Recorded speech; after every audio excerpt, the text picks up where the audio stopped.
Hello everyone, welcome to learning verse 24/7। आज हम बात करेंगे जेआईबी के subject Indian economy and Indian financial system के मॉड्यूल ए के यूनिट 5 की इंफ्रास्ट्रक्चर इंक्लूडिंग सोशल इंफ्रास्ट्रक्चर।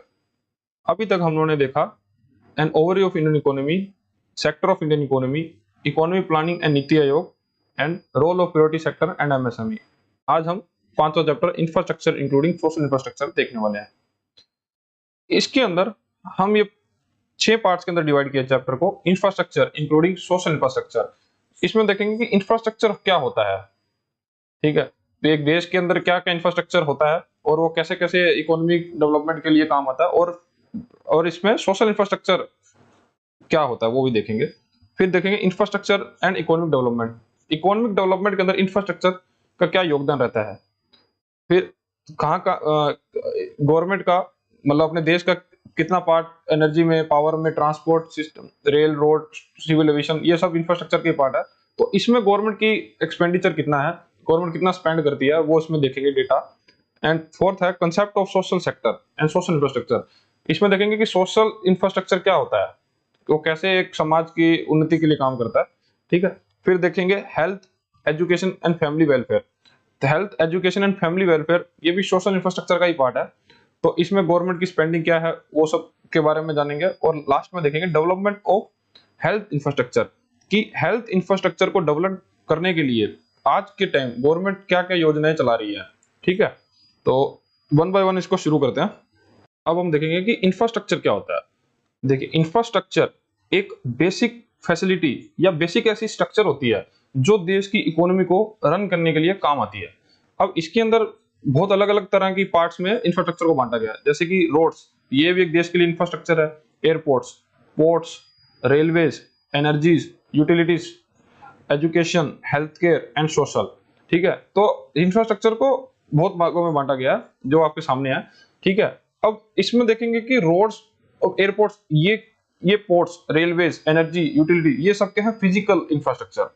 ठीक है, एजुकेशन, हेल्थ केयर, सोशल, ये क्या है, ये फिजिकल नहीं है। ठीक है, मतलब एजुकेशन को आप सुधार रहे हो, लेकिन ऐसा नहीं कि आप, जरूरी नहीं है कि वो स्कूल ही बना रहे हो, एजुकेशन के ऊपर खर्चा कर रहे हो। हेल्थ केयर के अंदर आप अपने प्रोडक्ट्स अच्छे ला रहे हो, डॉक्टर्स को बढ़ावा देने के लिए उसमें कुछ काम कर रहे हो। ठीक है, तो वो हेल्थ केयर स्पेंडिंग होगी। ठीक है, तो इस तरह से इंफ्रास्ट्रक्चर को विभिन्न भागों में बांटा गया है। ठीक है, अब देखेंगे इंफ्रास्ट्रक्चर इंक्लूडिंग सोशल इंफ्रास्ट्रक्चर। ठीक है, कि इंफ्रास्ट्रक्चर क्या होता है। अभी जो बातें मैंने बोली उसी को हम इसमें देखेंगे। Historically infrastructure in India has always been funded by government. तो हिस्टोरिकली क्या होता था कि इंफ्रास्ट्रक्चर का निर्माण गवर्नमेंट के द्वारा ही फंड किया जाता था। मतलब गवर्नमेंट ही पूरे रोड्स, रेलवेज, ठीक है, गैस पाइपलाइन, ये सभी काम में गवर्नमेंट का ही फंड होता था, पूरी पैसा गवर्नमेंट लगाती थी। However, considering the paucity of public resources and necessity of redirect previous public resources to health and education, attempts have been made to encourage private sector investment in the development of infrastructure। अब public resources की कमी पड़ रही थी। ठीक है, और health और एजुकेशन, इन इन सब की डिमांड बहुत बढ़ रही थी, तो गवर्नमेंट ने पब्लिक प्राइवेट पार्टनरशिप का शुरू किया, जैसे ये पीपीपी। ठीक है, currently the sources of finance differ greatly between sectors. अब अभी क्या हो रहा है कि जो भी अपने पैसा अलॉट कर रहे हैं वो बहुत सेक्टर्स में डिफर करता है। Some like railways, nuclear power are government monopolies. अभी रेलवेज और न्यूक्लियर पावर मोनोपोलीज थे। Some industries are dominated by government spending, others are dominated by private sector investment. अब कुछ मोनोपोलीज थे गवर्नमेंट के और कुछ मोनोपोलीज थी प्राइवेट सेक्टर की। तो फिर क्या हुआ, PPP has been becoming the preferred model.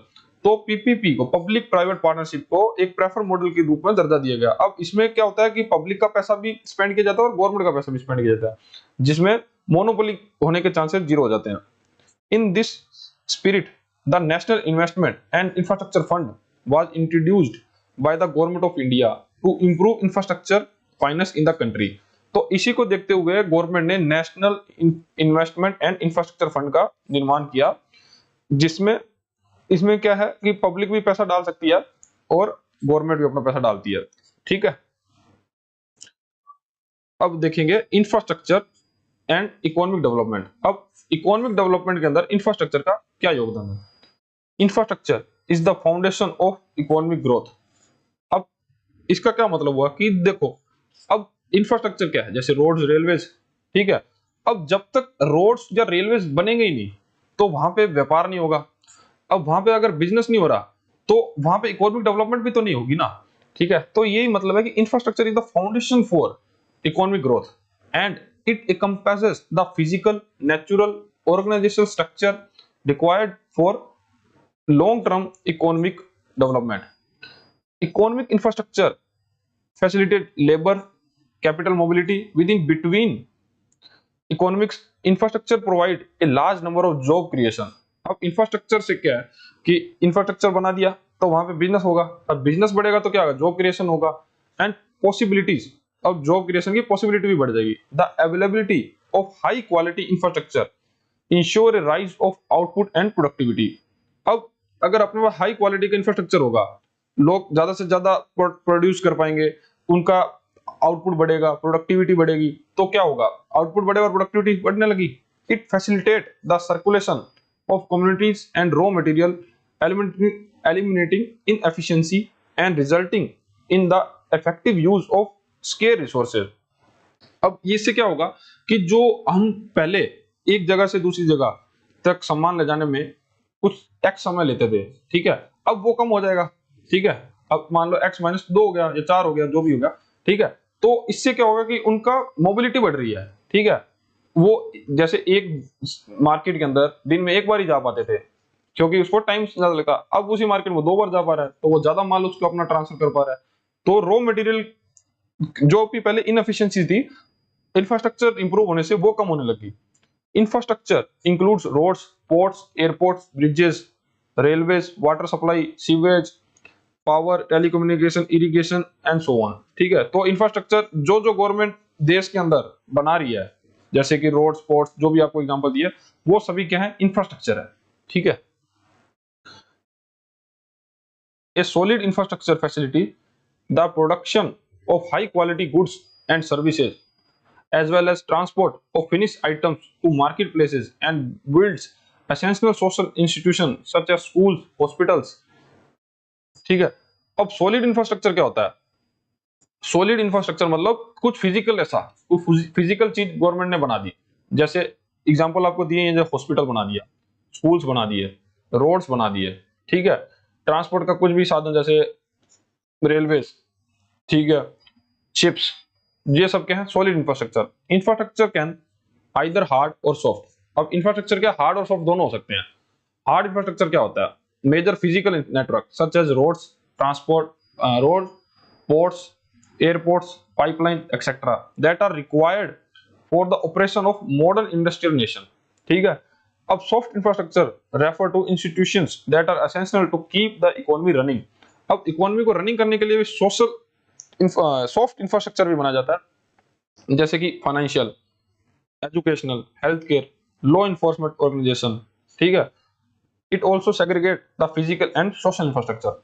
अब इनको फिजिकल बोल लो, सोशल बोल लो, ठीक है, इनको financial, educational, health care and law enforcement agencies, ठीक है।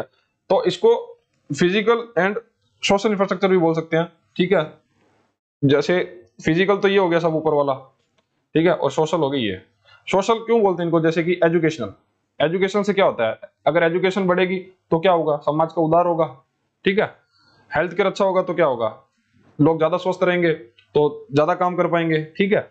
अब फाइनेंस सिस्टम अगर स्वस्थ होगा तो बिजनेस अच्छे से चल पाएगा, तो इससे क्या हो रहा है, समाज का उद्धार हो रहा है, ठीक है। और दूसरी साइड रोड्स अच्छे होंगे, रेलवेज होगा, रेलवेज का नेटवर्क अच्छा होगा, तो ये क्या है, ये फिजिकल इंफ्रास्ट्रक्चर है देश का, ठीक है। तो इससे क्या होगा, इससे अभी जो लास्ट स्लाइड में मैंने ये बताया कि इससे बिजनेस बढ़ेगा, जॉब क्रिएशन होगी, ठीक है। तो ये सब है अपने फिजिकल और ये सब है अपने सोशल। अब देखते हैं इसका third part, energy, power, transport system, rail, road और सिविल एविएशन। अब ये चैप्टर में क्या पूरा आपको थ्योरी दिया गया पूरा, ठीक है, कि इसमें गवर्नमेंट क्या क्या स्पेंडिंग कर रही है, क्या क्या योजनाएं लेके आ रही हैं, क्या कितना पैसा खर्च कर रही है, ये सब डेटा है, ठीक है। अब इसमें क्या है कि आपको याद करने वाला ऐसा कुछ नहीं है, ठीक है, बस ये चीजें आपको पता होनी चाहिए, बेसिक ये चीजें है ना जो ये आपको पता जरूर होनी चाहिए। लास्ट के अंदर मैं आपको बताऊंगा कि इसमें आपको पढ़ना क्या है, याद क्या रखना है, ठीक है। Energy infrastructure is the organisation framework that permits large scale energy transmission from producer to consumer, ठीक है। अब एनर्जी इंफ्रास्ट्रक्चर क्यों बनाते हैं? इंफ्रास्ट्रक्चर इसीलिए बना रहे हैं ना कि हम एक जगह से दूसरी जगह तक मोबिलिटी को आसान कर पाए, ठीक है। अब एनर्जी इंफ्रास्ट्रक्चर इसीलिए कि एक जगह हम प्रोड्यूस कर रहे हैं और दूसरी जगह हमको पहुंचानी है, तो यहाँ पे अपनों क्या चाहिए, इंफ्रास्ट्रक्चर चाहिए, ठीक है। As well as energy flow direction and management, ठीक है, तो उसको मैनेज कर पाए, उसका फ्लो डायरेक्शन कर पाए, इसलिए एनर्जी इंफ्रास्ट्रक्चर बनाया जाता है। Many components make up energy infrastructure, जैसे कि natural gas pipelines, storage and distribution terminals, petroleum pipelines, specialised coal handling facilities for washing, storing and transporting coal, renewable energy infrastructure such as wind power, solar power, hydro power, geothermal power, biomass, biofuel etcetera, ठीक है।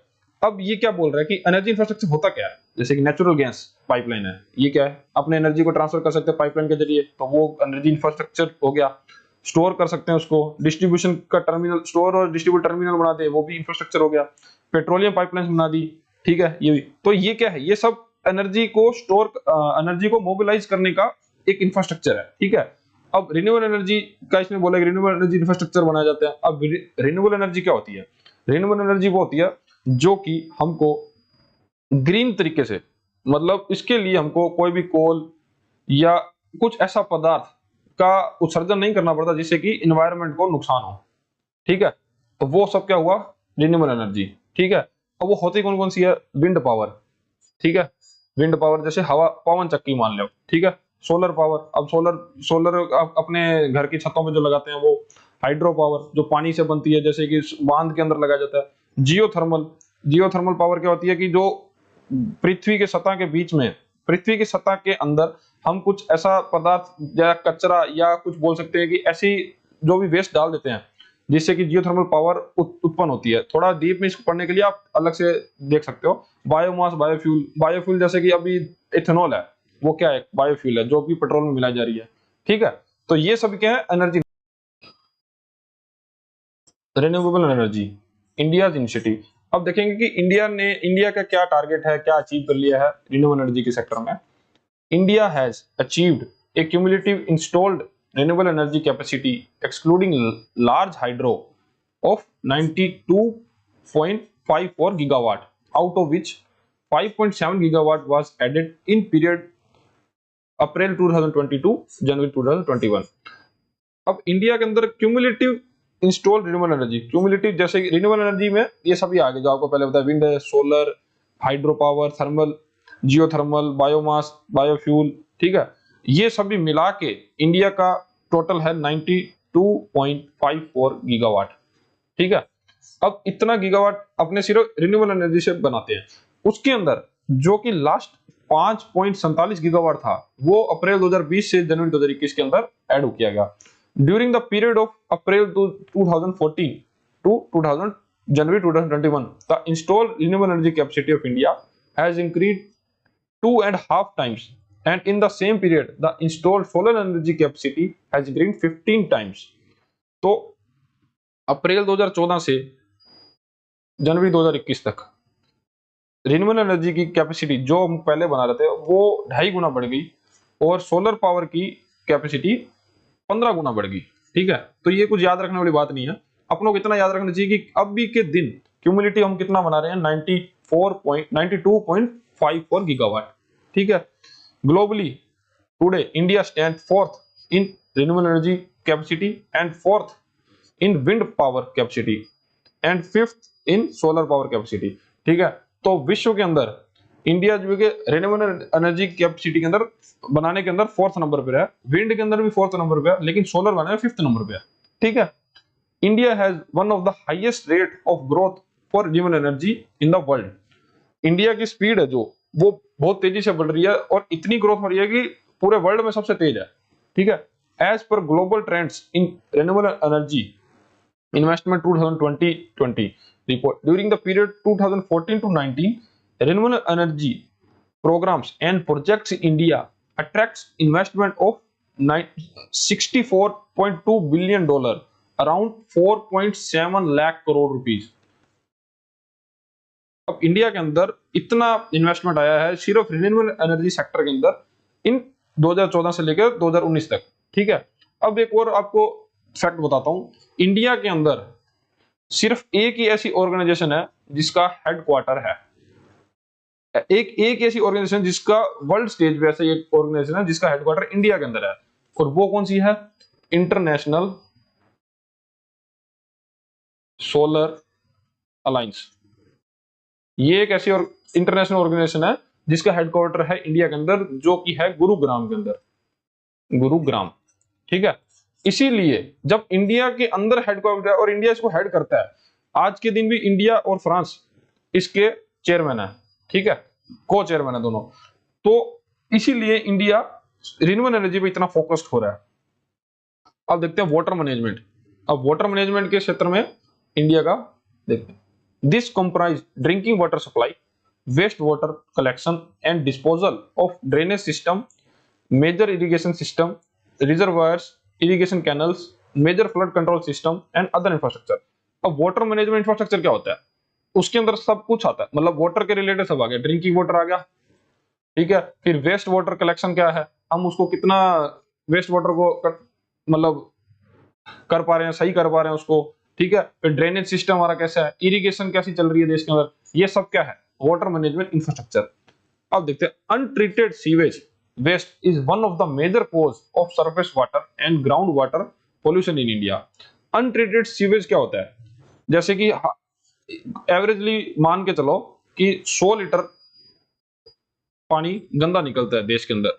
ठीक है, अब क्या हम इस 100 litre को शुद्ध कर पाते हैं दोबारा? क्या इसको हम एक सही जगह पे पहुंचा पाते हैं? जैसे सीवेज निकला, अब वो फंसा रह जाता है, वो हर जगह पे कचरा कर रहा है। ठीक है, लेकिन उसका ट्रीटमेंट सही नहीं हो पा रहा, तो उसको बोलते हैं untreatment sewage. The water prevention and control of pollution act 1974 was first legislative measure to taken to directly address the issue of water pollution and conservation in the country। जब ये एक्ट लाया गया, वाटर एक्ट 1974, तब ये पहला legislative major था कि इस चीज को, वाटर पोल्यूशन और कंजर्वेशन को थोड़ा देखा जाए। ठीक है, नहीं तो इससे पहले कुछ एक्ट ही नहीं था, तो लोग पानी का बहुत ही गलत इस्तेमाल कर रहे थे और गंदा पानी कर रहे थे, तो उसका कुछ ट्रीटमेंट ना गवर्नमेंट के पास था ना पब्लिक के पास था। ठीक है, this act provides establishing central and state pollution control board responsible for prevention and control of water pollution. इस एक्ट के बाद state and central pollution board बने, जो कि रिस्पॉन्सिबल थे इसकी प्रिवेंशन और कंट्रोल करने के लिए वाटर पोल्यूशन को। These institutions functions to provide economical, reliable and innovative waste water treatment, utilization and disposal method। ठीक है, तो ये सब देखते थे कि पानी को कैसे हम साफ कर सकते हैं, कैसे इसको इनोवेट वेस्ट वाटर ट्रीटमेंट कर सकते हैं, यूटिलाइजेशन उसका कैसे करें, डिस्पोजल मेथड क्या होने चाहिए पानी के लिए। ठीक है, it regulates the waste water discharge into water bodies and takes preventive and remedial measures to check pollution. ठीक है, तो ये पानी के रिलेटेड, सीवेज के रिलेटेड सब काम पोल्यूशन कंट्रोल बोर्ड कर रहे थे, वो इसके लिए रिस्पॉन्सिबल भी थे। ठीक है, अब देखते हैं कि communication infrastructure. Communication infrastructure includes postal service, telephone network including mobile phones network, television, radio broadcast station, internet communication, satellite and so on. ठीक है, तो ये सब क्या होते हैं, हमने कम्युनिकेशन इंफ्रास्ट्रक्चर है। ठीक है, अब few of the initiatives taken by the government to boost communication infrastructure in the India। ठीक है, अब इंडिया के अंदर गवर्नमेंट ने ऐसे क्या क्या स्टेप्स उठाए हैं जिससे कि कम्युनिकेशन इंफ्रास्ट्रक्चर में सुधार हो पाए। ठीक है, FDI cap on the telecom sector has increase 100% from 70 to 74%। अब आपको भी पता होगा कि आज के दिन भी मार्केट में एक बहुत बड़ी मोनोपोली है दो ही कंपनीज की, एक क्या है, जियो, और दूसरी है एयरटेल। टेलीकॉम सेक्टर की बात कर रहे हैं। ठीक है, और तीसरी कंपनी जो है कि इनके बराबर भी खड़ी नहीं होती। ठीक है, इसीलिए और गवर्नमेंट चाहती है कि इन दोनों की मोनोपोली टूटे और कोई नई कंपनी भी आए। इसीलिए गवर्नमेंट ने क्या किया, FDI foreign direct investment, foreign direct investment कितना कर दिया, 100%। अब इसका मतलब क्या 100% का, कि कोई भी विदेशी कंपनी आकर देश के अंदर 100% ओन शेयर होल्डिंग लेकर टेलीकॉम कंपनी खोल सकती है। ठीक है, इसका ये मतलब हुआ। इन 2020 the government approved the production incentive scheme for large scale electronic manufacturing. अब ये जो पीएलआई स्कीम है, ये मैंने आपको लास्ट चैप्टर में बताई थी, फोर्थ चैप्टर के अंदर। अगर आपको देखने हो तो वो जाके भी देख सकते हो। फोर्थ यूनिट के अंदर मैंने ये बताया कि पीएलआई स्कीम लाई गई टेलीकॉम सेक्टर के अंदर। Department of telecommunication launch Tarang Sanchar, a web portal to sharing information on mobile tower and EMF emission compliances. Department of telecommunication ने तरंग संचार एक वेब पोर्टल भी बनाया जो इंफॉर्मेशन शेयर करेगा मोबाइल टावर्स के साथ। ठीक है, government has approved a project at the cost of 20,000 crore for creating a national optical fiber network which will provide broadband connectivity to 2.5 lakh gram panchayat for various applications like e-health, e-education and e-governance। अब government ने क्या किया, 20,000 करोड़ का एक national optical fibre network, जो कि optical fibre की तारें बिछाई जाएंगी, जो कि 2.5 लाख ग्राम पंचायत को एक साथ ब्रॉडबैंड कनेक्टिविटी प्रोवाइड कराएगी। ठीक है, तो ये सब जो फ्यू स्टेप्स हैं जो कि गवर्नमेंट ने कम्युनिकेशन इंफ्रास्ट्रक्चर के क्षेत्र में लिए हैं।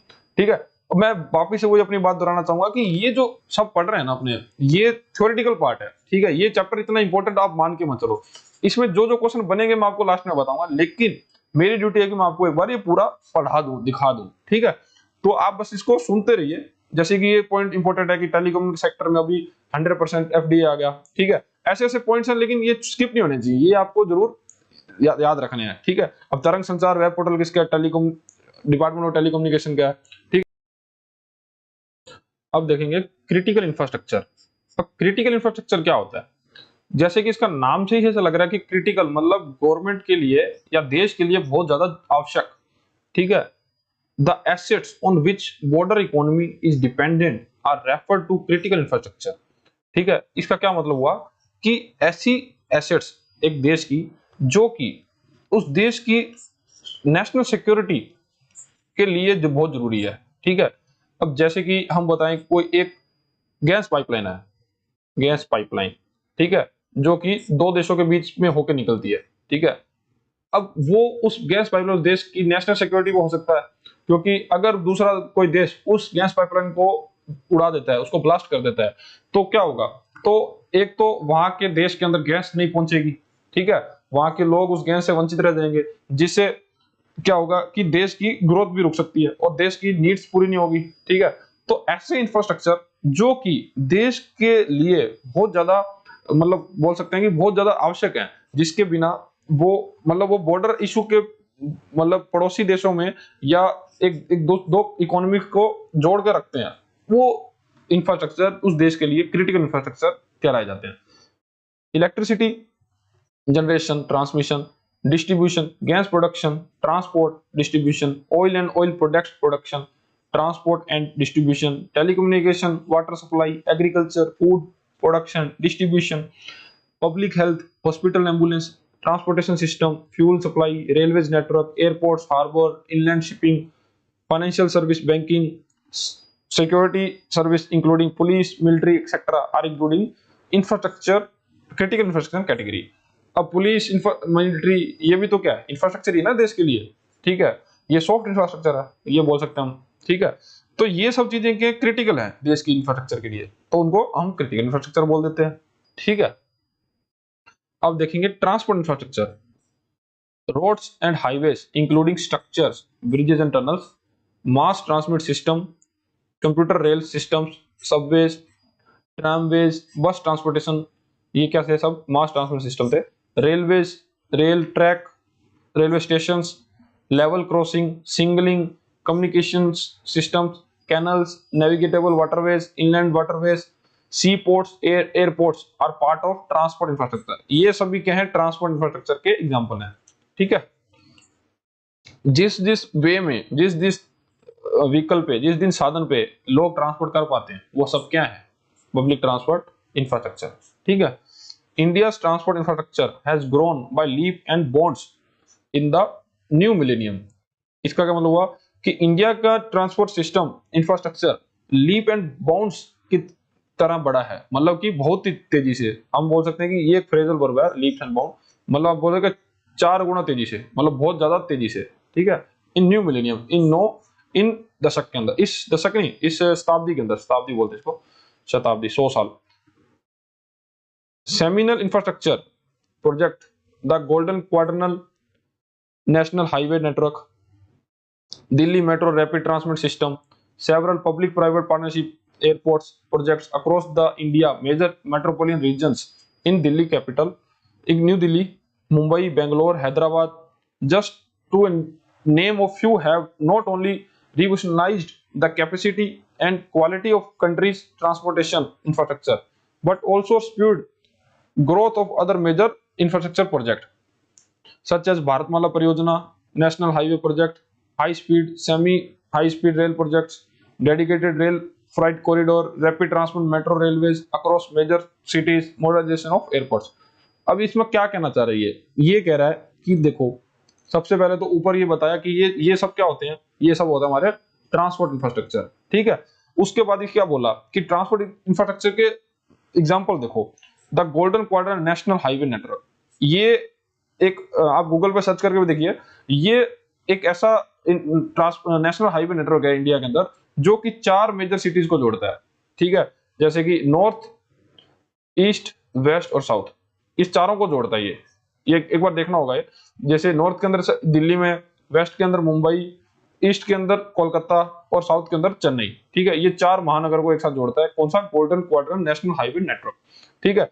और क्या है, Delhi metro rapid transmit system बना है, several public health partnership airports बन गए हैं, ठीक है। ये सभी क्या है, ट्रांसपोर्ट इंफ्रास्ट्रक्चर है देश का, ठीक है।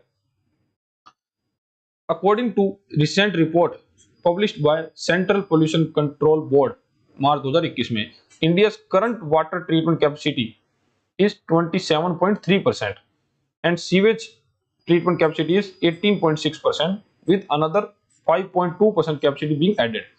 अब इसका क्या मतलब हुआ कि इंडिया के अंदर पानी को ट्रीटमेंट कैपेसिटी, ठीक है, कि कुछ गंदा पानी आता है, जैसे मान लो दिन के अंदर पूरे देश के अंदर 100 लीटर पानी यूज होता है, 100 लीटर पानी गंदा होता है, ठीक है, गंदा, ठीक है।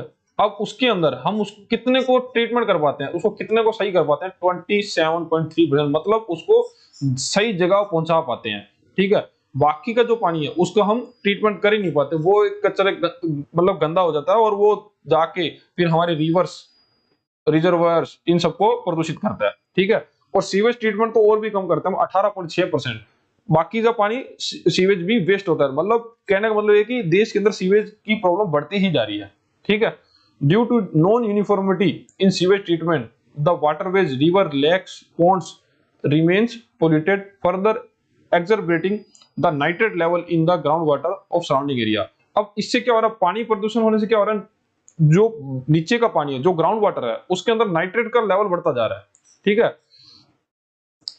ये पॉइंट जो है ना, ये आना चाहिए था उसके अंदर, वाटर इंफ्रास्ट्रक्चर के अंदर, ठीक है। ये मैंने एडिशनली यहाँ ऐड कर दिया था, ठीक है। भारतमाला परियोजना देखते हैं। अब ये भारतमाला परियोजना क्या है, ट्रांसपोर्ट इंफ्रास्ट्रक्चर का पार्ट है। India's largest infrastructure investment program with more than $100 billion presents the most attractive investment opportunity in roads, ठीक है। भारतमाला प्रोजेक्ट जो कि $100 बिलियन का है, बहुत बड़ा प्रोजेक्ट है, देश के अंदर चल रहा है, जिसके अंदर की बहुत सारी रोड्स बनाई जाएंगी।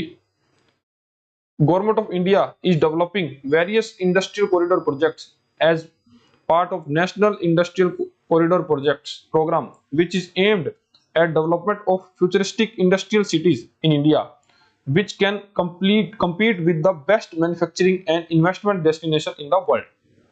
National Industrial Corridor बनाया जाएगा, जिसके अंदर बहुत सारे फ्यूचरिस्टिक इंडस्ट्रियल सिटीज डेवलप करी जाएंगी, जो कि मैन्युफैक्चरिंग और इन्वेस्टमेंट को बढ़ाएंगी अपना, और वर्ल्ड अंदर अपने एक्सपोर्ट भी कर पाएंगे। The same will create employment opportunities and economic growth leading to overall socio-economic development, ठीक है। तो ये वही बात है कि भाई अगर आपकी इकोनॉमी इंफ्रास्ट्रक्चर बढ़ेगा तो इकोनॉमिक ग्रोथ होगी, जिससे कि समाज का सुधार होगा और जॉब क्रिएट भी होगी, ठीक है। अब हम बात करेंगे पीएम गति शक्ति योजना की। पीएम गति शक्ति is a national master plan for multi model connectivity launched by prime minister in union budget 2022-2023। PM Gati शक्ति मास्टर प्लान जो लाया गया वो 2022-23 के बजट के लाया गया।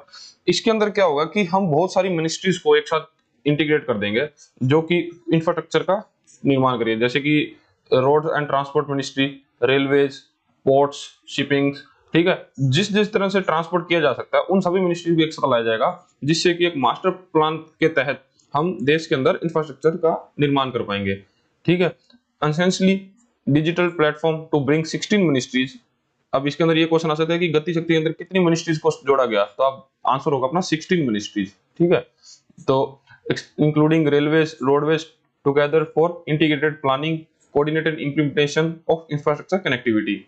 The multimodal connectivity will provide integrated and seamless connectivity for movement of people, goods, services from one mode of transport to another.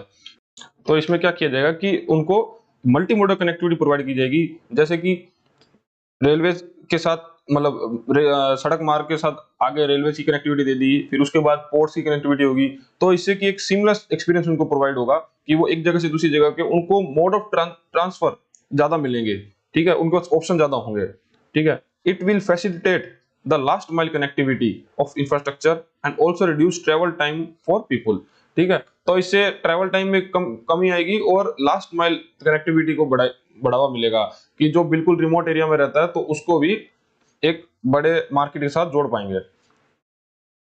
अब इसके फ्यू हाइलाइट्स देख लेते हैं कि पीएम गति शक्ति योजना के अंदर क्या क्या होने वाला है, ठीक है। रोड ट्रांसपोर्ट के अंदर national highway network to expand 25,000 kilometre in 2022-23। तो 2022-23 के फाइनेंशियल ईयर तक 25,000 किलोमीटर तक का नेशनल हाईवे नेटवर्क को एक्सपेंड किया जाएगा and 20,000 crore to be mobilise for national highway network expansion. 25,000 kilometre तक का बनाएंगे और जिसमें बनाने के अंदर हम 20,000 करोड़ रुपया खर्चा करेंगे, ठीक है। और फिर मल्टी मॉडल लॉजिस्टिक पार्क्स बनाए जाएंगे, contracts to be awarded from PPP model, public private partnership, in 2022-23 for implementation of multi model logistic parks. तो मल्टी मॉडल लॉजिस्टिक्स पार्क बनाए जाएंगे इसमें रेलवेज के अंदर। One nation one product concept to help local business and supply chains. तो one station one product लाया जाएगा कि हर स्टेशन के अंदर एक ऐसा प्रोडक्ट खोजा जाएगा जो कि उस स्टेशन की पहचान बनेगा, ठीक है। तो ये लोकल बिजनेस को बढ़ावा देने के लिए, वहां की स्पेशलिटी को आगे बढ़ाने के लिए, वहां की संस्कृति को दिखाने के लिए ऐसा किया जाएगा, जिससे कि बिजनेस को भी सहारा मिलेगा। 2,000 kilometre railway network to be brought under Kavach, the indigenous world class technology and capacity augmentation in 2022-23। 2,000 kilometre के रेल नेटवर्क को कवच सिस्टम के साथ जोड़ा जाएगा। अब कवच सिस्टम क्या होता है कि जैसे एक दो ट्रेन हैं जो कि सेम ट्रैक पर आ जाती हैं, ठीक है, वो एक इधर से दोनों सेम ट्रैक पर हैं, तो वो कवच सिस्टम इन दोनों को एक दूसरे से टकराने से ऑटोमेटिक ही रोक देगा, ठीक है। तो ये कवच सिस्टम है, लेकिन अभी ये सिर्फ 2,000 किलोमीटर तक का टारगेट लेके चल रहे हैं, क्योंकि हमारा इंडिया का रेलवे नेटवर्क बहुत ज्यादा बड़ा है। आई थिंक 65,000 किलोमीटर या 69,000 किलोमीटर इतना बड़ा रेलवे नेटवर्क है, लेकिन इसको भी बहुत से फेजेस के अंदर कवच सिस्टम के अंदर जोड़ा जाएगा। 400 new generation Vande Bharat train to be manufactured during the next 3 year. तो अगले 3 सालों में 400 वंदे भारत ट्रेन का निर्माण किया जाएगा। 100 PM Gati Shakti cargo terminals for multi model logistics to be develop during the 3 years. तो अगले 3 सालों में 100 PM Gati Shakti cargo terminals बनाए जाएंगे, जैसे जो कि बंदरगाह के सारे, मतलब हम इंपोर्ट एक्सपोर्ट को बढ़ावा मिल पाएगा इससे। फिर पर्वतमाला योजना भी है, जिसके अंदर हम रोपवे का निर्माण करेंगे। रोपवे आप देख सकते हो स्क्रीन के अंदर, रोपवे ये होता है, ठीक है। National ropeway development programme Parvatmala to be taken up PPP model. तो ये रोपवे का निर्माण भी किया जाएगा, जिससे कि ट्रांसपोर्टेशन इजी हो सकते हैं। मतलब ये सभी जो अपने पढ़ रहे हैं ना, ये सब ट्रांसपोर्टेशन के ही इंफ्रास्ट्रक्चर है, ठीक है। Contracts to be awarded 2022-23 for 8 ropeway project of 60 kilometre length. तो 60 किलोमीटर तक के 8 रोपवे प्रोजेक्ट को 2022-23 के अंदर बांटे गए थे। फिर urban infrastructure. Urbanisation is an integral part of the process of economic growth. अब अर्बनाइजेशन इकोनॉमिक ग्रोथ का एक इंटरनल पार्ट है। अर्बनाइजेशन क्या है, जैसे शहरी क्षेत्र में क्या है कि बहुत से नौकरी के अपॉर्चुनिटी ज्यादा होती है, ठीक है, तो इकोनॉमिक ग्रोथ उसमें ज्यादा जल्दी से होती है। As in most countries, India town and cities make a major contribution to country's economy. With less than one third of the Indian people, its urban area generate over two-thirds of country GDP and account for 90% of government revenue। अब ये देखिए, government का revenue 90% जो revenue है ना, वो to third ये urban area से आता है। मतलब 10% ही जो गवर्नमेंट रिवेन्यू है वो रूरल एरिया और सेमी अर्बन से आता है, ठीक है। और दो दो तिहाई जीडीपी है वो अर्बन एरिया से प्राप्त होती है हमको। तो कहने का मतलब ये कि अर्बनाइजेशन से अर्बन एरिया से गवर्नमेंट को और देश को ज्यादा बेनिफिट होता है in comparison to rural areas, ठीक है। Hard infrastructure system owned and operated by municipalities such as roadways, water distribution, sewage are refer to urban and municipal infrastructure.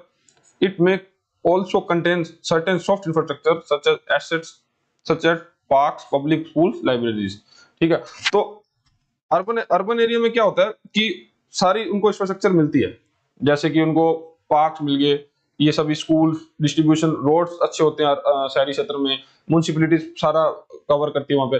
तो ये सब चीजें है ना, तो ही वहां पे एक बिजनेस ज्यादा होता है, इकोनॉमिक ग्रोथ ज्यादा होती है। इस कारण ही अर्बन एरिया से गवर्नमेंट को ज्यादा benefit. Infrastructure projects are highly capital intensive and funding is considered as major impediment in achieving the infrastructure goals। अब इंफ्रास्ट्रक्चर प्रोजेक्ट्स क्या होते हैं, में बहुत ज्यादा कैपिटल मतलब फंड की रिक्वायरमेंट होती है, मतलब पैसा बहुत चाहिए होता है इंफ्रास्ट्रक्चर निर्माण के लिए, जैसे ब्रिज बनवाने हैं, रोड्स बनवाने हैं, ठीक है। तो गवर्नमेंट के पास क्या फंड्स लिमिटेड रहते हैं, गवर्नमेंट के लिमिटेड फंड्स के लिए ही हमको पैसा और प्राप्त करने के लिए पीपीपी मॉडल का निर्माण किया जाता है कि पब्लिक भी उसको पैसा दे, पैसा लगाए उस इंफ्रास्ट्रक्चर प्रोजेक्ट के अंदर और वहां की रिवेन्यू का कुछ हिस्सा अपने एज ए प्रॉफिट के रूप में प्राप्त करे, उनकी मतलब रिटर्न्स के रूप में, ठीक है। तो यही कहना चाहता है कि इंफ्रास्ट्रक्चर प्रोजेक्ट के अंदर जो फंडिंग होती है, जो पैसा होता है, वो मेजर इंपेडिमेंट है क्योंकि इंफ्रास्ट्रक्चर के गोल को प्राप्त कर। Environmental safeguards and guidelines have proven the one of the major reasons for delay in infrastructure project, especially in power sector। अब इसका मतलब है कि पावर सेक्टर के जब हम प्रोजेक्ट लगाते हैं तब उसमें क्या है, इन्वायरमेंटलिस्ट बहुत विरोध करते हैं, प्रोटेस्ट करते हैं कि ये यहाँ पे प्रोजेक्ट नहीं लगना चाहिए, ये इन्वायरमेंट को खतरा है, ठीक है। तो इस करके क्या होता है कि पावर सेक्टर के प्रोजेक्ट डिले हो जाते हैं, ठीक है। Migration of large population to urban centers to causing new cities to emerge and existing ones to expand. This is causing rapid urbanization. Therefore, India needs to develop satellite cities for which there needs to mass transport system। अब India में क्या है कि population है कि जो urban area की तरफ ज्यादा माइग्रेट कर रही है, ठीक है, जैसे कि रैपिड अर्बनाइजेशन हो रहा है, ठीक है। लोग गांवों में कम हो रहे हैं, अब शहरों में जॉब अपॉर्चुनिटीज के लिए, बिजनेस के लिए शहरों की तरफ मूव कर रहे हैं, ठीक है। अब इसमें क्या है कि इंडिया को नीड है क्या, डेवलप सैटेलाइट सिटी बनाने के लिए, कि इंडिया सैटेलाइट सिटी का निर्माण कर दे जिससे कि अर्बनाइजेशन को कुछ हद तक रोका जा सकता है। अब सैटेलाइट सिटीज क्या होता है, क्वेश्चन ये है, ठीक है। जैसे मान लो कि एक बड़ा महानगर है, ठीक है, अब उसके आसपास छोटे छोटे गांव हैं या छोटे छोटे तहसील हैं, शहर हैं, तालुका हैं, ठीक है। अब जरूरत है कि इनको इतना समर्थ किया जाए, इनके आसपास एक बड़े महानगर के पास छोटी छोटी सिटीज का निर्माण किया जाए जिससे कि उससे उनके वहां की पॉपुलेशन को एक बड़े नगर से जॉब अपॉर्चुनिटीज मिलती रहे, वहां पे जाके वो काम करे, लेकिन वो अपने छोटे शहर में ही रहे। तो वो क्या, इससे क्या होगा कि अर्बनाइजेशन को थोड़ा कम किया जा सकता है, वो अपने ही शहर में रहेगा लेकिन जॉब अपॉर्चुनिटीज बड़े महानगर से लेता रहेगा, ठीक है। तो इसी कंसेप्ट को बोलते हैं सैटेलाइट सिटीज, ठीक है। The smart cities mission is a major urban renewal program launched by government to develop and upgrade living conditions and infrastructure in selected 100 cities all over the country। ठीक है, smart city एक mission लाया गया था जिसमें कि 100 cities को upgrade और उनका इंफ्रास्ट्रक्चर अपग्रेड किया जाएगा। Objectives of the program is to modernize the cities by providing core infrastructure and give a decent quality life of its citizen। ठीक है, तो इसका मतलब ये है कि स्मार्ट सिटीज एक मिशन था जिसके अंदर हम 100 सिटीज को अपग्रेड करेंगे, वहां के पॉपुलेशन को एक इंफ्रास्ट्रक्चर और डिसेंट क्वालिटी लाइफ प्रोवाइड करवाएंगे, ठीक है। Atal mission for rejuvenation and urban transfer, Amrut mission along with smart cities were jointly planned and launched by government. One second.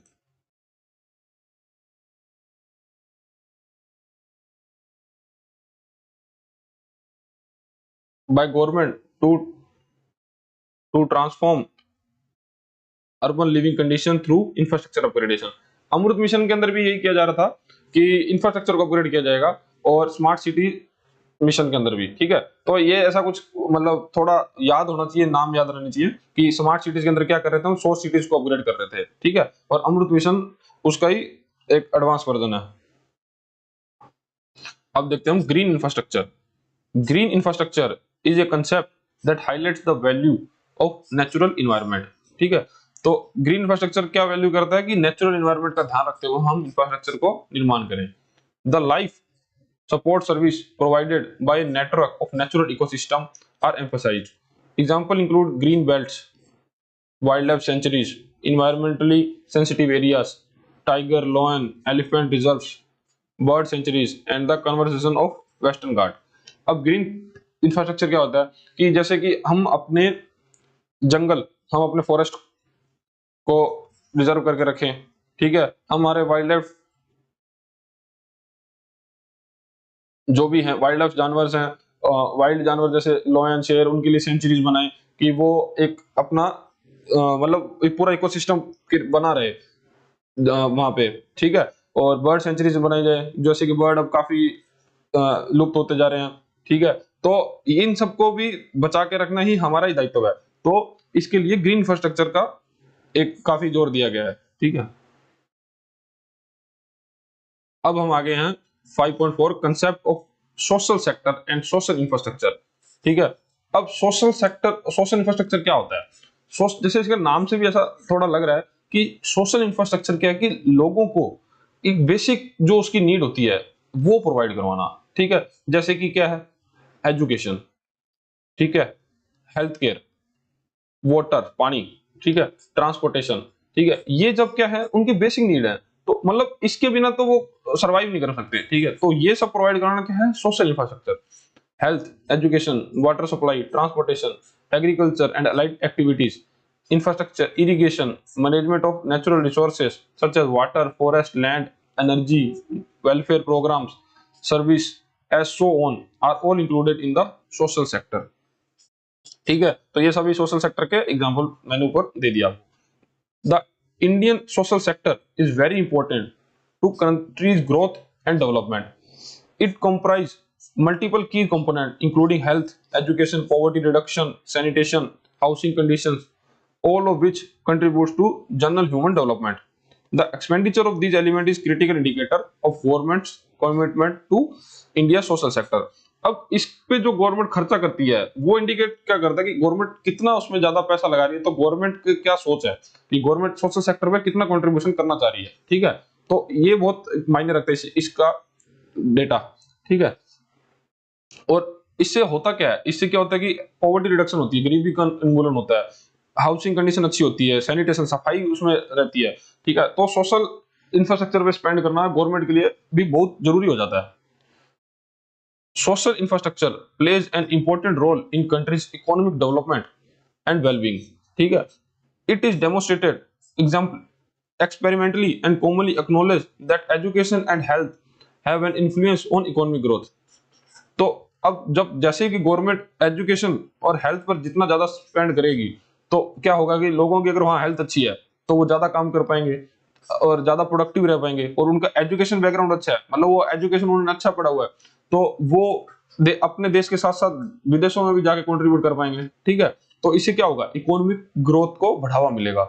Investing in human capital including education, skill development, training and the provision of health care facilities increase labour productivity and social welfare, ठीक है। तो वही कि उसकी productivity बढ़ जाएगी, social welfare होगा, ठीक है, तो देश एक उन्नति की तरफ बढ़ेगा।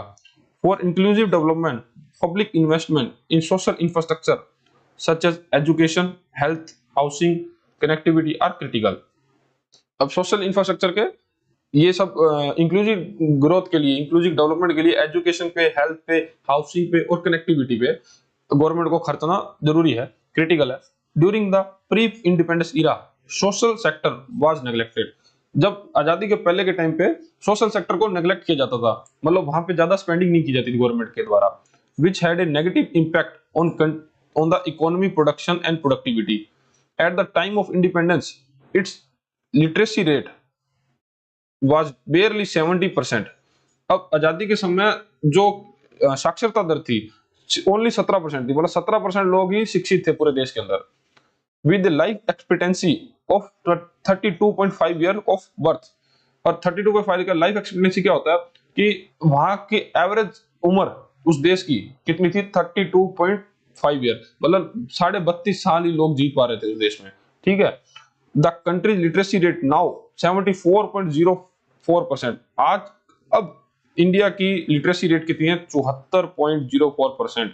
तो देख लिया कि इंडिया ने अच्छा ग्रोथ किया है। And average life expectancy is 70 year. अब 70 साल तक का एक एवरेज इंडियन जी पा रहा है, ठीक है। अब ये हुआ कैसे, गवर्नमेंट ने इस पे अच्छा स्पेंड किया, ठीक है, इसमें सोशल सेक्टर में अच्छा कंट्रीब्यूशन किया, उनका विकास किया, अच्छे हॉस्पिटल बनाए, हेल्थ केयर के काम किया, एजुकेशन को बढ़ावा दिया। तो इसी करके ही ये एक डेटा है कि अब सोशल सेक्टर में ग्रोथ हो रही है, ठीक है। During the pandemic the government expenditure on social service increase significantly.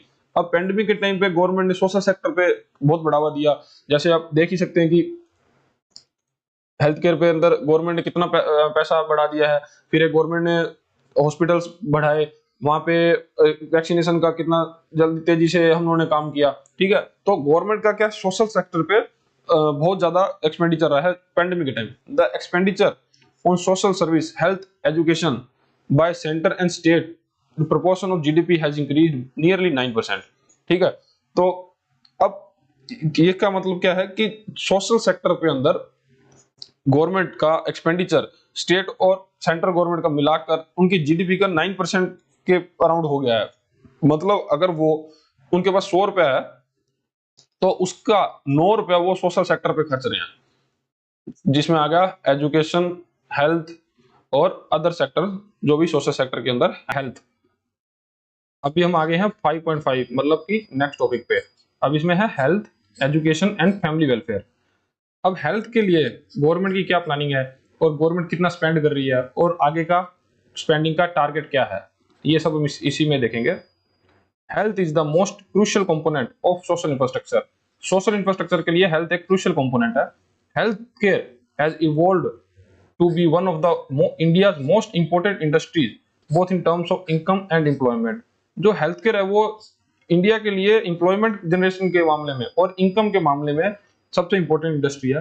Hospitals, medical devices, clinical trials, outsourcing, telemedicine, medical tourism, health insurance, medical equipment are the all parts of this industry. अब इस industry के अंदर आता क्या, hospitals आते हैं, जो कि हॉस्पिटल्स खोले जाते हैं गवर्नमेंट और प्राइवेट सेक्टर्स के द्वारा। मेडिकल डिवाइसेस, जो भी मेडिकल की मशीनरी होती है, डिवाइसेस होते हैं, जिससे वो भी इस इंडस्ट्री का पार्ट है। क्लिनिकल ट्रायल्स किए जाते हैं कि जो डॉक्टर्स के द्वारा क्लिनिकल ट्रायल्स किए जाते हैं, ये वो है। आउटसोर्सिंग सर्विस की करी जाती है, जो कि डॉक्टर के द्वारा जो भी रिपोर्ट्स लिखी जाती हैं कि ये रिपोर्ट करवानी है, जो भी, तो वो जो लैब्स होती हैं वो आउटसोर्सिंग का एक एग्जांपल है। टेलीमेडिसिन की दी जाती है, जो कि फोन पर जो सर्विस दी जाती है डॉक्टर्स के द्वारा, वो टेलीमेडिसिन का पार्ट है। मेडिकल टूरिज्म ये है कि कोई ऐसा पेशेंट जो अपने देश से बाहर जाकर इलाज करवा रहा है तो उसको बोलते हैं मेडिकल टूरिज्म, ये भी एक इंडस्ट्री का पार्ट है। हेल्थ इंश्योरेंस भी इसी इंडस्ट्री का पार्ट है कि हेल्थ इंश्योरेंस लोगों द्वारा करवाया जाता है। एंड मेडिकल इक्विपमेंट, जो कि मेडिकल के अंदर, हेल्थ केयर सेक्टर के अंदर जो इक्विपमेंट यूज किए जाते हैं वो सभी क्या है, हेल्थ इंडस्ट्री का पार्ट, ठीक है। The Indian health care sector is expanding rapidly. Indian health care sector है जो वो तेजी से बढ़ता जा रहा है। As a result of improved healthcare coverage, expanded service and increased spending by both public and private players। तो इसी में क्या है, पब्लिक और प्राइवेट, मतलब गवर्नमेंट का और प्राइवेट प्लेयर्स का पैसा भी इसमें फंडिंग इंप्रूव हो रही है और जिससे कि सेक्टर भी ग्रो कर रहा है। The Indian health industry includes both public and private service provider. अब इंडियन हेल्थ इंडस्ट्री में क्या है कि प्राइवेट हॉस्पिटल्स भी हैं और पब्लिक हॉस्पिटल्स भी हैं, मतलब गवर्नमेंट के हॉस्पिटल्स भी हैं। The necessity of for a strong and resilient health care infrastructure was emphasized during the recent COVID-19 pandemic, which exposed the weakness of social infrastructure across the geographics। ठीक है, अब जरूरत क्या है कि जब कोविड-19 पैंडेमिक आया ना, तब दुनिया को पता चला कि अभी हमको हेल्थ केयर में और अभी इंप्रूवमेंट की आवश्यकता है। ठीक है, तो यही बताना चाह रहा है कि हेल्थ केयर, अब इसमें क्या है कि सबसे पहले तो सोशल इंफ्रास्ट्रक्चर के अंदर हेल्थ केयर सबसे इंपॉर्टेंट फैक्टर है। ठीक है, दूसरा कि हेल्थ केयर के अंदर कौन कौन से जगह हैं, कौन कौन सी चीजें आती हैं। ठीक है, जो हमने ये पढ़ा कि मेडिकल आता है, medical devices, clinical trials, hospitals, telemedicine. ठीक है, फिर उसके बाद बता रहा है कि पब्लिक और प्राइवेट पार्टनरशिप दोनों का योगदान बढ़ता जा रहा है। ठीक है, और अभी भी इसको और स्ट्रॉन्ग और रेजिलिएंट हेल्थ केयर इंफ्रास्ट्रक्चर बनाने के लिए बहुत जरूरी है कि अभी हमको और इंफ्रास्ट्रक्चर ग्रो करना पड़ेगा हेल्थ केयर के अंदर, क्योंकि इंडिया एक विशाल देश है और इसके अंदर अभी रिक्वायरमेंट बहुत ज्यादा है हेल्थ केयर के अंदर। एक growing middle class population along with increase in the prevalence of new illness is driving greater demand of healthcare insurance coverage। ठीक है, अब क्या हो रहा है कि एक तो मिडिल क्लास पॉपुलेशन बढ़ती जा रही है। ठीक है, गरीब जनता मतलब बढ़ रही है। ठीक है, उसके बाद अब नई नई बीमारियां प्रचलन में आ रही हैं। ठीक है, और प्रिवलेंस हो रहा है न्यू इलनेस का। ठीक है, इसके लिए हेल्थ इंश्योरेंस कवरेज की डिमांड बढ़ी है। With rising demand for inexpensive and high quality health care, health insurance penetration is expected to increase in the future years. और इसी डिमांड को देखते हुए फ्यूचर के अंदर हेल्थ कवरेज का और डिमांड को देखा जा सकता है। According to the economic survey 2021-22, the health care sector budgeted spending was 4.7 lakh crore rupees in 2021-22। तो हेल्थ इकोनॉमिक सर्वे के अनुसार 4.7 लाख रुपया खर्चा किया 2021-22 के अंदर, और अकाउंटिंग फॉर रफली 2.1% ऑफ जीडीपी, जो कि अपनी जीडीपी का 2.1% था। ये क्वेश्चन हो सकता है कि भारत सरकार हेल्थ केयर के अंदर अपनी जीडीपी कितना परसेंट खर्चती है, तो उसका आंसर होगा 2.1%। ठीक है, एंड 6.6% ऑफ टोटल एक्सपेंडिचर, और टोटल एक्सपेंडिचर का 6.6%। Over time both the government and private entities has increased their investment in health care industry. The 2017 National Health Policy aimed to boost government health spending to 2.5% of GDP by 2025। और target क्या रखा गया कि 2025 तक हम अपनी GDP का 2.5% invest करेंगे हेल्थ केयर सेक्टर के अंदर। ठीक है, ये दोनों क्वेश्चन इंपॉर्टेंट हो सकते हैं कि एक तो गवर्नमेंट आज के दिन कितना इन्वेस्ट कर रही है, तो वो है 2.1%, और 2025 का टारगेट है 2.5%। ठीक है, जो कि 2017 की नेशनल हेल्थ पॉलिसी के अंदर एम किया गया था।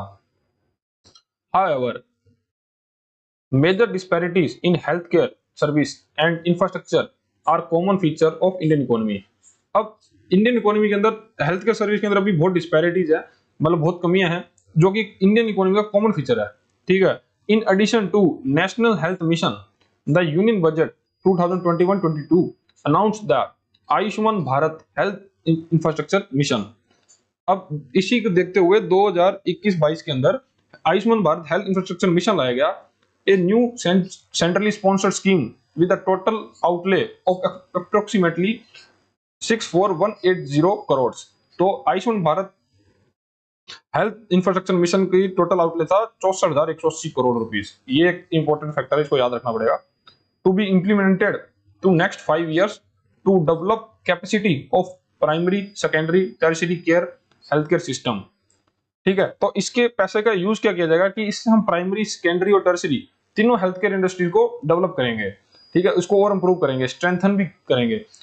ठीक है, strengthening existing national institution and establishing new institution to cater the detection and cure of new and emerging diseases. अब जैसे जैसे बीमारियां बढ़ती जा रही हैं, तो उनको काबू में करने के, उनको रोकने के लिए, उनको कम करने के लिए हमको नए इंफ्रास्ट्रक्चर की आवश्यकता है। नया इंफ्रास्ट्रक्चर और जो पुराना इंफ्रास्ट्रक्चर उनको इंप्रूव करने का। ठीक है, और डॉक्टर्स जितने भी हैं और जितने की मेडिकल स्टाफ रहता है, ठीक है, उनको स्किल करने का, ये सब इस पैसे से वो सब काम किया जाएगा। 64,180 करोड़ रुपए Ayushman Bharat health infrastructure mission. अब हम बात करेंगे एजुकेशन की।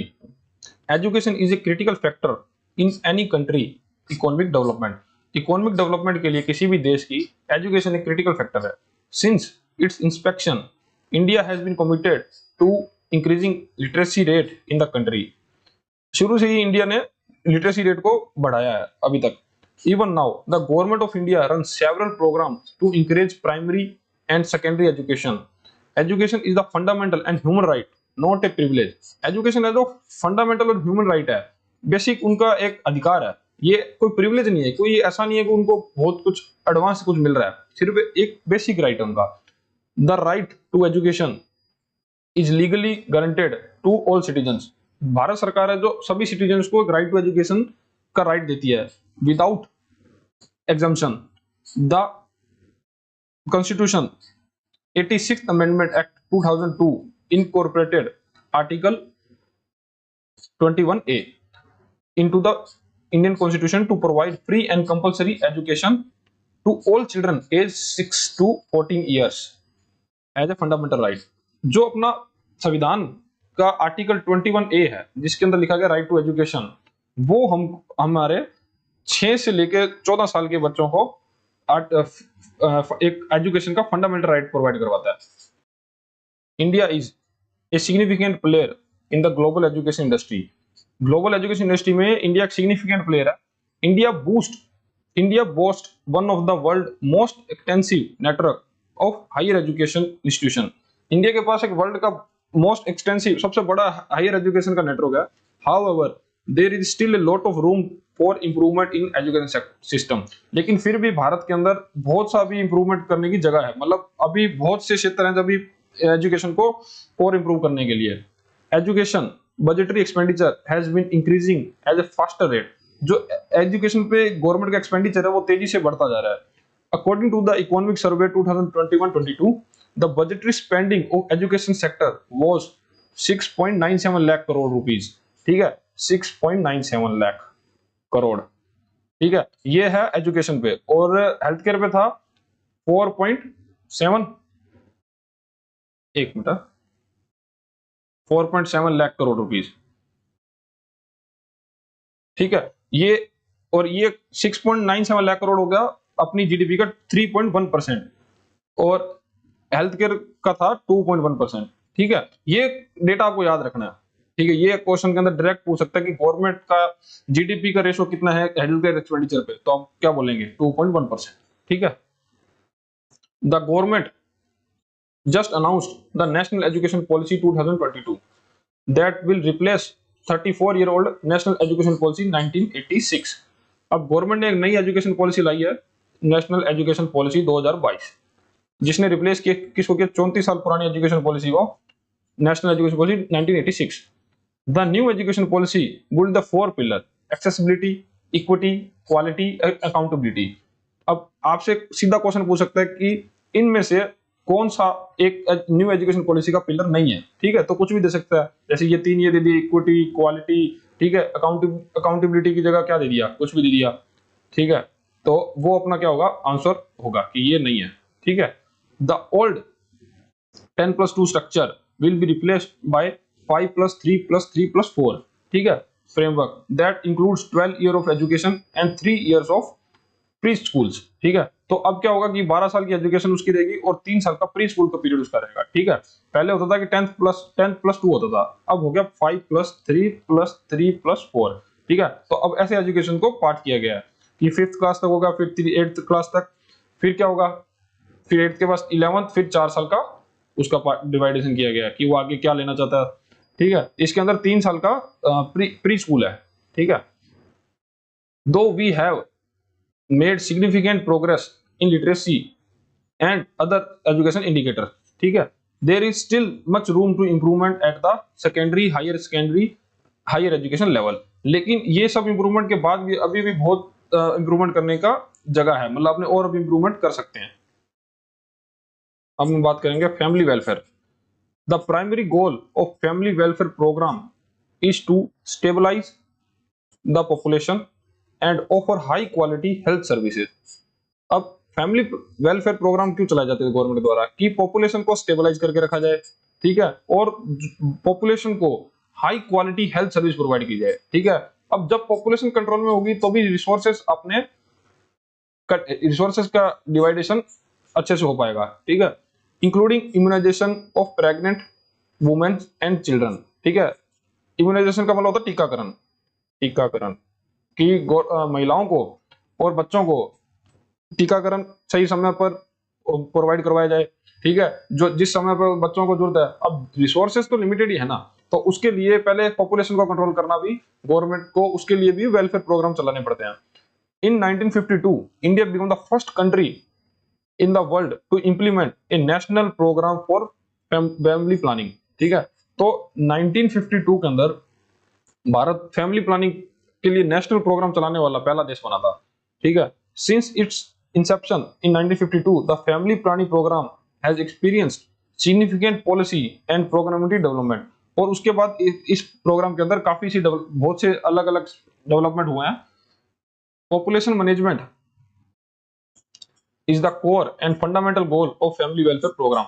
अब फैमिली वेलफेयर प्रोग्राम चलाने का कोर मतलब ये है कि पॉपुलेशन को मैनेज करना है, पॉपुलेशन को कंट्रोल में रखना है। India has variety of officially sponsored and entirely supported family welfare program that offer extra infrastructure, people and consumer to states in order to improve health of women and children and address to all state requirement for paternity management।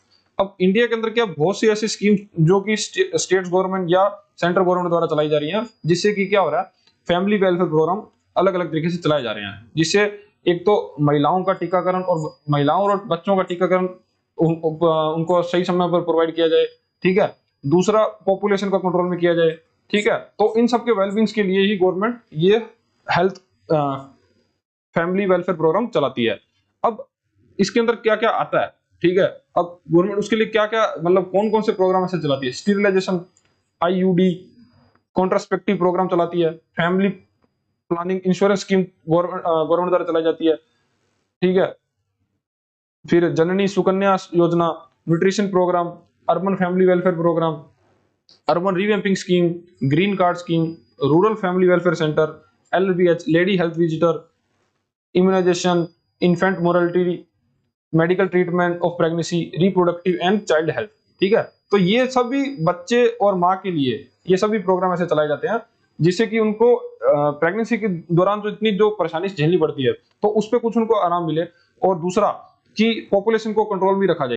अब हम बात करेंगे last topic की, development of health infrastructure. Health infrastructure are the essential service and social capital of country और religion that supports economic and social activity. अब health infrastructure है जो वो बहुत जरूरी है इस रीजन और कंट्री के लिए कि इकोनॉमी और सोशल एक्टिविटी को बढ़ावा देने के लिए। In other words these are the structure that contributes to public health. ये वो स्ट्रक्चर्स हैं जो पब्लिक हेल्थ के लिए कंट्रीब्यूट करती है, ठीक है। Health infrastructure is essential metric for accessing a country's health care policy welfare system, ठीक है। अब जो हेल्थ इंफ्रास्ट्रक्चर उस देश का कैसा होगा वो ये निर्धारित करते हैं कि उस देश की हेल्थ केयर पॉलिसी क्या है और वेलफेयर सिस्टम उसका कैसे काम करता है। Health disparities exist in India as a result of an uneven distribution of health infrastructure between Indian states। अब health disparities जो हैं वो इंडिया में विद्यमान है, क्यों? क्योंकि उसमें जो health resources इंडिया के पास है वो डिस्ट्रीब्यूशन उसका सही तरीके से नहीं हुआ स्टेट्स के अंदर, ठीक है। Which is the primary characterized by institution, knowledge capacity and healthcare service। अब ये जो तीन चीजें हैं, healthcare service किस स्टेट में कैसी होनी चाहिए, नॉलेज कैपेसिटी है, वहां पे डॉक्टर कितने स्किल्स हैं, वहां का जो पर्सनल स्टाफ है वो कैसा है, और इंस्टीट्यूशन वहां पे कितने खुले हैं, और किस वैसे जैसे कि यूपी की पॉपुलेशन ज्यादा है, ठीक है, इन कंपैरिजन टू मिजोरम, ठीक है। तो डिपेंड करता है कि यूपी में कितने हॉस्पिटल चाहिए और मिजोरम में कितने हॉस्पिटल चाहिए, तो वो जो डिस्ट्रीब्यूशन है ना वो सही नहीं है, ये इसका ये मतलब है। और वो इस आधार पे है, इंस्टीट्यूशन के आधार पर, नॉलेज कैपेसिटी और health care service. All these challenges are linked to economic growth. अब ये सब चैलेंजेस है ना इकोनॉमिक ग्रोथ के साथ लिंक्ड हैं। जैसे ही उस जगह की इकोनॉमी अच्छी होगी तो वहां पे ज्यादा फैसिलिटीज प्रोवाइड कराई जाएंगी, ठीक है। With specific emphasis on India, India has made significant progress in terms of health infrastructure और mass population access to health care service. अब इंडिया ने, हालांकि इंडिया की समस्या ये है कि इंडिया की पॉपुलेशन बहुत ज्यादा है, ठीक है। अब उसके अनुसार देखा जाए तो इंडिया ने फिर भी काफी सिग्निफिकेंट ग्रोथ करी है हेल्थ केयर सर्विस सेक्टर के अंदर, हेल्थ केयर सेक्टर के अंदर। The infrastructure of health system is a critical part of any economy. अब हेल्थ इंफ्रास्ट्रक्चर होना हेल्थ केयर सेक्टर के अंदर एक क्रिटिकल पार्ट है देश के लिए। It increase efficiency, safety, timeliness, patient centredness, access and efficiency. अब देखो देश के अंदर अगर हेल्थ इंफ्रास्ट्रक्चर अच्छा होगा तो क्या होगा, उस पेशेंट की सेफ्टी रहेगी, उसको क्योंकि घर के पास ही हॉस्पिटल मिल जाएगा, उस वहां की उनकी एफिशिएंसी बढ़ जाएगी क्योंकि उनको टाइम मिल जाएगा, टाइमलीनेस रहेगा, पेशेंट सेंटर्डनेस कम होगा, ठीक है, एक्सेस अच्छा हो जाएगा, एफिशिएंसी उनकी बढ़ जाएगी, ठीक है। Inadequacies in healthcare infrastructure limit access to service and contribute to poor quality of care and results। ठीक है, अब अगर इन सभी चीजों की कमी होगी, ठीक है, हेल्थ इंफ्रास्ट्रक्चर की कमी होगी, तो उससे क्या होगा कि जो उनकी क्वालिटी थी काम करने की, पोर क्वालिटी ऑफ केयर, उनकी पेशेंट की केयर नहीं हो पाएगी, और उसका रिजल्ट क्या होगा, जो उनको रिजल्ट चाहिए थे, जैसे कि वो पेशेंट को सही करना चाहते थे या उसको, लेकिन वो उस टाइम के अंदर या उसको मतलब उतनी तरह से केयर नहीं कर पाएंगे जितना कि इंफ्रास्ट्रक्चर के अभाव में, इंफ्रास्ट्रक्चर होने पर कर सकते थे। Specially among the under privileged community. ठीक है, अंडर प्रिविलेज के लिए क्या, क्योंकि पैसे वाला तो क्या है वो बाहर से भी जाके कर सकता है, इसको बोलते थे मेडिकल टूरिज्म, ठीक है, लेकिन कम पैसे वाला आदमी और अंडर प्रिविलेज कम्युनिटी उनके लिए बहुत दिक्कत हो जाती है।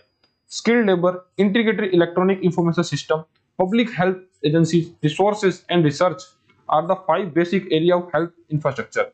अब हेल्थ इंफ्रास्ट्रक्चर के 5 बेसिक एरिया क्या है, स्किल्ड लेबर होनी चाहिए हेल्थ इंफ्रास्ट्रक्चर के अंदर, इंटीग्रेटेड इलेक्ट्रॉनिक इंफॉर्मेशन सिस्टम होना चाहिए, मतलब सब इंटीग्रेटेड होना चाहिए एक दूसरे के साथ, पब्लिक हेल्थ एजेंसीज होनी चाहिए, रिसोर्सेज पूरे होने चाहिए और उसमें कंटिन्यूसली रिसर्च चलती रहनी चाहिए। ठीक है, तो ये बेसिक 5 एरियाज हैं हेल्थ इंफ्रास्ट्रक्चर के अंदर। इनएडिक्वेट financial resources, poor facilities, inadequate physical infrastructure, lack of efficient personnel and material planning, lack of good transportation facilities and other challenges plague Indian healthcare infrastructure। तो ये सब चीजें हैं जो इंडिया की हेल्थकेयर इंफ्रास्ट्रक्चर को रोक रहे हैं बढ़ने से, जिसमें क्या है, inadequate फाइनेंशियल रिसोर्सेज, मतलब हमारे पास कंप्लीट फाइनेंशियल रिसोर्सेज नहीं है, फैसिलिटीज हमारे पास पुअर हैं, फिजिकल इंफ्रास्ट्रक्चर कमी है, इनएफिशिएंट पर्सनल, हमारे पास एक स्किल्ड पर्सनल नहीं है, मटेरियल प्लानिंग नहीं है, lack of good infrastructure, transportation नहीं है, हमारे पास ट्रांसपोर्टेशन के लिए क्या अब पूरा साधन नहीं है। ठीक है, तो ये सब क्या है अपनी हेल्थ इंफ्रास्ट्रक्चर को के लिए रुकावट बन रहे हैं। The Ayushman Bharat health infrastructure mission was designed to improve primary, secondary, tertiary care health system and establish new institution to address the diagnosis and treatment of new emerging illness। अब ये Ayushman Bharat health infrastructure mission जो पहले भी मैं इस video में पढ़ा चुका हूँ, ये बनाया गया, ये लाया गया क्यों, क्योंकि प्राइमरी, सेकेंडरी और टर्सरी केयर हेल्थ सिस्टम को इंप्रूव किया जा सके। ठीक है, अब इसमें क्या जो नई इमर्जिंग इलनेस है उसको भी ध्यान में रखा गया कि उनके लिए हम क्या कर सकते हैं, और डायग्नोज करने के लिए क्या कुछ इनोवेशन करनी पड़ेगी, कोई नई नई बीमारी आ रही है तो उसको डायग्नोज करने के लिए पहले से इनोवेशन करके वैसी लैब का निर्माण करवा जाए। It has evolved to become the largest pan India public health infrastructure initiative since 2005। ये 2005 के बाद से इंडिया के अंदर पब्लिक हेल्थ इंफ्रास्ट्रक्चर इनिशिएटिव सबसे बड़ा लिया गया। Similarly, 2021, the Ayushman Bharat Digital Mission, formerly known as National Digital Health Mission, was launched with the purpose of establishing the backbone built to support countries' integrated digital health infrastructure। तो इसके अंदर क्या किया गया, 2021 के अंदर एक नेशनल डिजिटल हेल्थ मिशन भी लॉन्च किया गया, जिसके अंदर क्या किया गया, डिजिटल हेल्थ इंफ्रास्ट्रक्चर निर्माण किया जाएगा। अब सभी को एक डिजिटल हेल्थ आईडी कार्ड दी जाएगी, वो ये जो प्रोजेक्ट आया था वो इसी का हिस्सा था। In addition to national health mission, the union budget 2021-22 announced the Ayushman Bharat health infrastructure Mission, a new centrally sponsored scheme, the total outlay approximately 64,180 crore, ये भी पढ़ा है अपना ना। Over the next 5 years to develop capacity of primary, secondary, tertiary health care system, strengthen existing national institution and set up new institution to cater detection and cure new emerging diseases। ठीक है, ये अभी clear किया हुआ है कि Ayushman Bharat mission लाया गया। मोटी सी बात ये है कि आयुष्मान भारत मिशन लाया गया जिसके अंदर टोटल आउटले था 64,180 करोड़ रुपीस। ठीक है, जो कि अगले 5 सालों में खर्चे जाएंगे। ठीक है, अब इसके अंदर क्या किया जाएगा, प्राइमरी, सेकेंडरी और टर्सरी तीनों हेल्थ केयर सेक्टर्स के अंदर पैसा लगाया जाएगा और उसको इंप्रूव किया जाएगा इंफ्रास्ट्रक्चर। ठीक है, बस ये इसका काम है। ठीक है, तो अभी हम लोगों ने ये चैप्टर कंप्लीट कर लिया है, ये हमने इंफ्रास्ट्रक्चर, ये इंफ्रास्ट्रक्चर इंक्लूडिंग सोशल इंफ्रास्ट्रक्चर। ठीक है, अब हम नेक्स्ट देखेंगे globalisation and impact on India. ठीक है, तो यहीं पे वीडियो का अंत करते हैं, लेकिन इससे पहले हम इसको देखेंगे इस चैप्टर में हमने पूरा क्या देखा। ठीक है, जो सम अप कर लेते हैं चैप्टर को। तो infrastructure in the foundation of economic growth, मतलब ये जो सम अप मैं करवा रहा हूँ ना, ये आपको अच्छे से देखना है, क्योंकि बाकी चैप्टर आप गौर से पढ़ो या ना पढ़ो, ठीक है, क्योंकि ये पूरा पूरा सब्जेक्ट ही है ना, ये पूरा थ्योरी है। ठीक है, तो थ्योरी में आप कितना भी मैं पढ़ा लूं, लेकिन याद रखना मुश्किल है। बस आप वीडियो को सुन लीजिए और सम अप इसका जरूर देख लो अच्छे से। Infrastructure is the foundation for economic growth and it is encompasses the physical, natural and organizational structure required for long term economic development।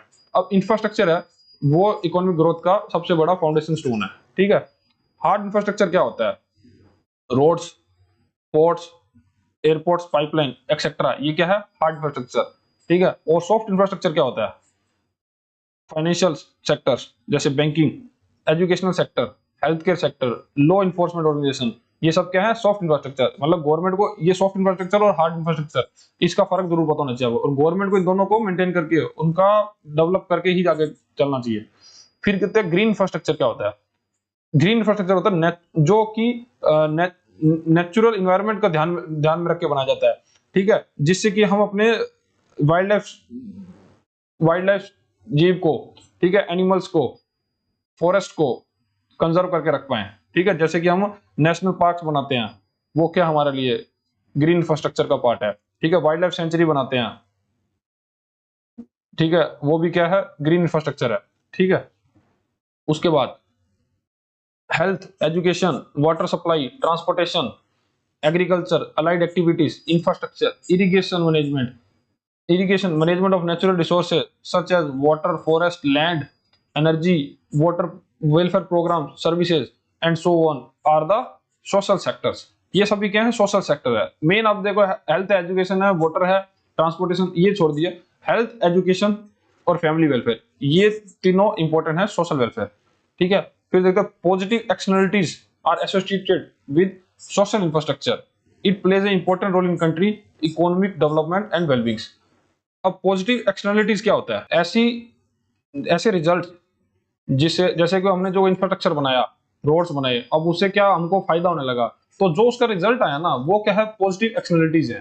ठीक है, तो ये इंपॉर्टेंट रोल प्ले करते हैं इकोनॉमिक डेवलपमेंट और वेलबींग साथ, क्योंकि लोगों का वेलबींग बढ़ता है इससे। हेल्थ के सेक्टर में अगर आपने रिजल्ट दिखा दिया तो लोगों का वेलबींग बढ़ने लगा। Investing in human capital including education, skill development, training and provision of health care facilities increase labour productivity and social welfare. अब ह्यूमन कैपिटल का इन्वेस्ट करेंगे अपने, उनकी एजुकेशन बढ़िया बढ़ाएंगे, स्किल्स उनको ज्यादा से ज्यादा देंगे, तो क्या होगा? उनकी प्रोडक्टिविटी बढ़ेगी, उनका वेलफेयर होगा। द नेसेसिटी ऑफ स्ट्रॉन्ग और resilient health infrastructure was emphasized during the recent COVID-19 pandemic, which exposed the weakness of social infrastructure across geographies। तो यही है कि कोविड के टाइम में हमको पता लगा कि हमारे पास अभी हेल्थ केयर इंफ्रास्ट्रक्चर की बहुत आवश्यकता है। As per the economic survey 2021-22, health care sector budgeted spending around 4.7 lakh crore 2021-22, accounting रफली 2.1% ऑफ जीडीपी। ठीक है, ये हमने पहले पढ़ चुका है। और एजुकेशन सेक्टर के अंदर 6.97 लाख करोड़ रुपया स्पेंड किया गया, जो कि जीडीपी का 3.1% था। ठीक है, और नेशनल एजुकेशन पॉलिसी 2022 को लाया गया, जिसके 4 पिलर थे: एक्सेसिबिलिटी, इक्विटी, क्वालिटी और अकाउंटेबिलिटी। ठीक है, तो यहाँ पे हम चैप्टर का अंत होता है। ठीक है, थैंक यू फॉर वॉचिंग।